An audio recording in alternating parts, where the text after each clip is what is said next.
Assalamualaikum warahmatullahi wabarakatuh. Kami dari kelompok 7 akan mempresentasikan hasil diskusi kami mengenai kasus 1, yaitu manipulasi emisi pada mobil Volkswagen. Sebelum itu kami akan memperkenalkan diri terlebih dahulu. Saya Akila Salsabila. Saya Aldiranti Dewi. Dan saya Hadasa Bilananda. Baik, berikut penjelasan dari kami.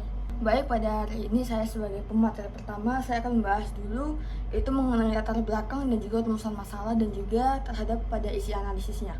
Yang pertama kita akan membahas dulu tentang apa judul besar dari kasus ini, yaitu mengenai analisis etika dan tata kelola perusahaan dalam skandal emisi Volkswagen atau Dieselgate. Yang pertama kita akan memasuki ke dalam latar belakang. Apa sih latar belakang daripada kasus ini? Yaitu mengenai etika bisnis yang menjadi pedoman moral penting yang harus dijunjung tinggi dalam setiap aktivitas perusahaan.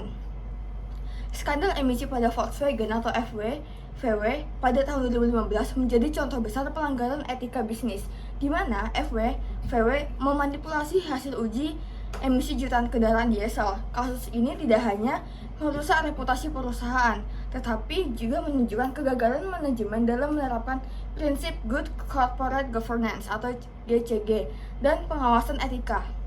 Skandal ini menjadi pembelajaran penting tentang pentingnya integritas, transparansi, dan juga tata kelola perusahaan yang kuat dalam mengembalikan keputusan bisnis. Kedua, kita akan masuk ke dalam rumusan masalah. Terdapat 5 rumusan masalah yang akan dibahas pada analisis kasus ini. Yang pertama yaitu analisis keputusan manajemen Volkswagen dari perspektif etika, utilitarianisme, dan deontologi. Yang kedua yaitu pelanggaran prinsip Good Corporate Governance pada kasus Volkswagen. Dan yang ketiga, reformasi tata kelola perusahaan Volkswagen dalam pasca skandal. Dan yang keempat, efektivitas peran dewan direksi dalam pencegahan pelanggaran etika di Volkswagen. Dan yang kelima adalah pembelajaran etika dan integritas bagi manajer di masa depan. Kita akan masuki ke dalam analisis yang pertama dari rumusan masalah yang pertama, yaitu analisis keputusan manajemen Volkswagen dari perspektif etika, utilitarianisme, dan deontologi. Yaitu dari sudut pandang utilitarianisme, keputusan Volkswagen memang device atau disebut sebagai mungkin menguntungkan perusahaan dalam jangka pendek, tetapi merugikan masyarakat luas karena mencemari lingkungan dan membahayakan kesehatan sehingga tidak etis. Sementara dari sudut pandang deontologi, tindakan tersebut tetap salah karena melanggar prinsip moral kejujuran dan integritas terlepas dari hasilnya. Jadi secara utilitarianisme dan deontologi, keputusan Volkswagen merupakan pelanggaran etika yang sangat serius. Baik, untuk rumusan masalah yang kedua akan dibahas oleh pemateri kedua, yaitu Akila Salsabila.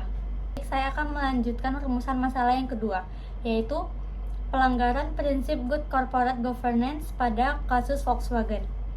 Dalam skandal emisi Volkswagen, prinsip akuntabilitas dan transparansi dalam Good Corporate Governance menjadi yang paling dilanggar. Volkswagen memanipulasi hasil uji emisi untuk menghindari tanggung jawab atas dampak lingkungan dan menyembunyikan informasi penting dari publik serta regulator. Tindakan ini menunjukkan kegagalan Volkswagen dalam menerapkan tata kelola yang baik, merusak reputasi perusahaan, dan menurunkan kepercayaan publik. Volkswagen perlu melakukan reformasi serius pada sistem pengawasan dan budaya etika perusahaan untuk memulihkan kepercayaan. Selanjutnya, rumusan masalah yang ketiga yaitu reformasi tata kelola perusahaan Volkswagen pasca skandal. Setelah skandal Dieselgate terungkap, Volkswagen perlu melakukan reformasi besar dalam tata kelola perusahaan untuk memulihkan kepercayaan publik dan mencegah pelanggaran serupa. Penguatan sistem pengawasan internal, khususnya pada pengujian produk dan kepatuhan lingkungan, menjadi prioritas. Volkswagen juga harus membangun sistem deteksi dini untuk mencegah praktik tidak etis dan meningkatkan transparansi dalam pelaporan data serta pengambilan keputusan. Selain itu, Volkswagen perlu menciptakan budaya kerja yang mendukung pelaporan pelanggaran whistleblowing dengan menyediakan jalur pelaporan anonim dan perlindungan bagi pelapor. Restrukturisasi Manajemen juga penting agar pengambilan keputusan tidak terpusat dan ada keseimbangan kekuasaan antara manajemen puncak dan dewan pengawas sehingga risiko manipulasi dari tekanan internal dapat diminimalkan. Selanjutnya akan dibahas oleh Alda Rianti Dewi. Baik, selanjutnya saya akan menjelaskan rumusan masalah keempat, yaitu efektivitas peran Dewan Direksi dalam pencegahan pelanggaran etika di Volkswagen. Peran Dewan Direksi FW dalam skandal emisi terbukti tidak efektif dalam mencegah pelanggaran etika. Lemahnya pengawasan dan budaya etika memungkinkan manipulasi uji emisi terjadi tanpa terdeteksi. Dewan Direksi seharusnya memastikan kebijakan perusahaan berjalan sesuai dengan prinsip etika, bukan hanya fokus pada target bisnis. Untuk mencegah kejadian serupa, VW perlu memperkuat pengawasan, evaluasi berkala, dan membangun budaya yang menjunjung tinggi integritas. Yang selanjutnya saya akan membaca rumusan masalah yang kelima, yaitu pembelajaran etika dan integritas bagi manajer masa depan. Dari skandal VW, manajer masa depan perlu belajar bahwa mengejar target bisnis tidak boleh mengabaikan etika dan tanggung jawab sosial.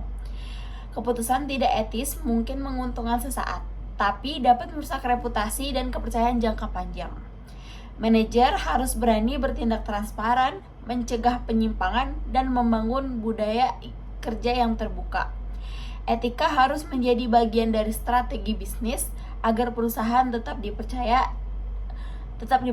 dan berkelanjutan.